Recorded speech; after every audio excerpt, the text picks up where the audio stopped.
काय झालं, ती काय बोलली, मला काहीच सांगितलं नाही. सांग ना. काही तुम्ही घरी नव्हता ना म्हणून सांगायचं राहून गेलं. सॉरी. सारंगनी मला सांगितलं ते खरे? सावलीने खरंच दुसरं लग्न केलंय? होय, तिचं दुसरं लग्न झालंय.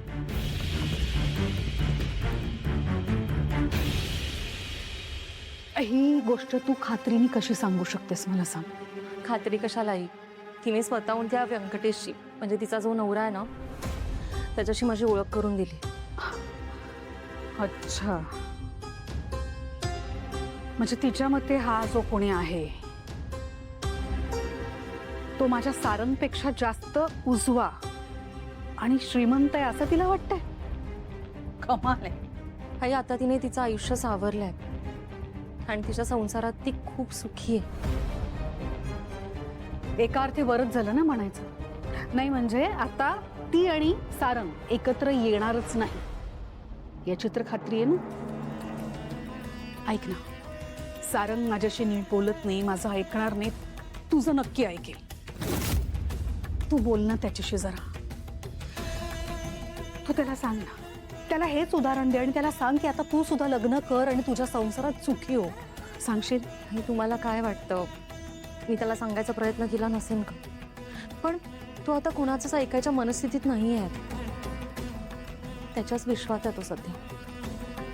ऐकेल, नक्की ऐकेल. जेव्हा त्याला ही जाणीव होईल ना की सावलीने फक्त लग्नच केलं नाहीये, ती तिच्या संसारात सुखी सुद्धा आहे, तेव्हा तो ऐकेल. त्याच्या मनातून ती उतरेल आणि माझ्या मनातून सुद्धा ही भीती निघून जाईल की सारंग आणि सावली कधीतरी एकत्र येतील.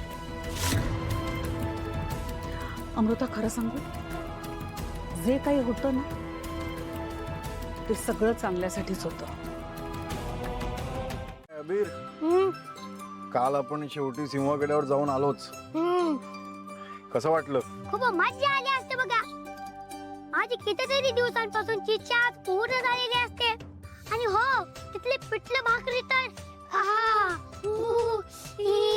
खूप भारी असते बघा. तुम्ही विचारूच नका. I love you super hero.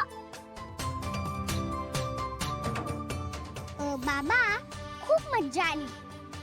पण माझी आई असती ना, इतकी मज्जा आली असती ना, काय सांगू बघ तुला. हो सुपर हिरो, मला तसंच वाटत असतं. जर माझे आई बाबा आपल्या सोबत असते तर किती मज्जा आली असते.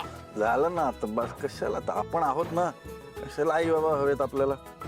आणि अजून काही ट्रिप संपलेली नाहीये. सांगा आता पुढे कुठे जायचंय?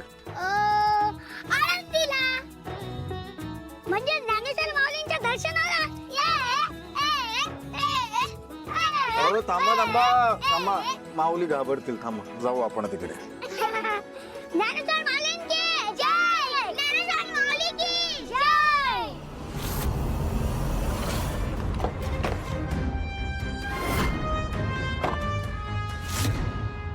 खंडे, इथे लपून बसलायस काय?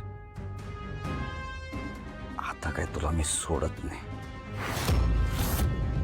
तुझी मान बोट पकडून सत्य काय ते समोर आणलं ना, तर नावाचा राजकुमार.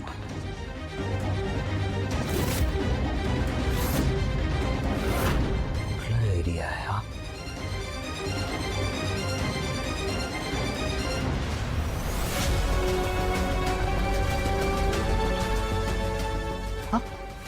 हा कुठला?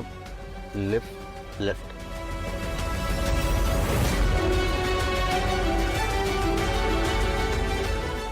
कुठेही लप रे, आता तुला सोडणार नाही मी. काय पोरांनो, मी म्हंटल शांत बसायला, एवढे शांत बसलात?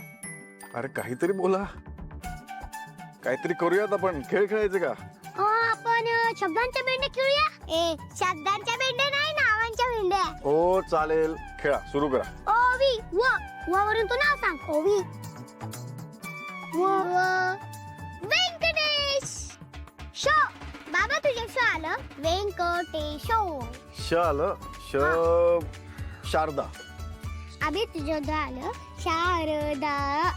दादा. दादा. दादा कुणाचं नाव नसतं. असतं ना, आपण म्हणतो ना दादा हे कर, दादा ते कर, दादा हे खेळ. अबे चिटिंग करतोय. तू बस आधी खाली. अबे चिटिंग नको करू, दादा काही नाव नसतं. ठीक आहे. दो दो दो दो दिल्लीप दिल्लीप.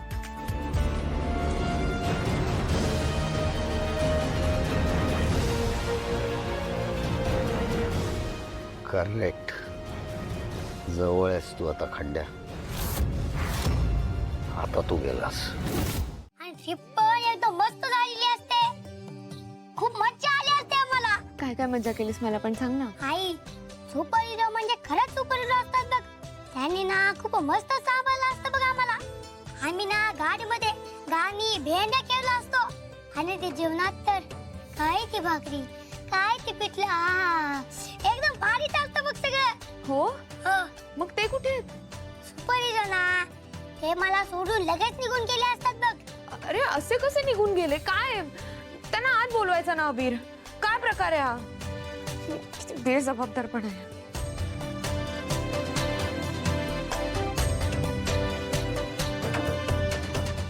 काय बघतोयस? आई तुझं ना आम्हाला काही कळतच नसतं बघ. एकदा म्हणते सुपर हिरोला जास्त भेटू नकोस आणि आज ते तुला न भेटता गेले तर तू रागवतीस. गप्पा बस. ते थकले असतील. इथे आले असते तर मी चहा केला असता त्यांच्यासाठी, पाणी दिलं असतं त्यांना. जा हातपाय धुवून घे, मी जेवायला वाढते.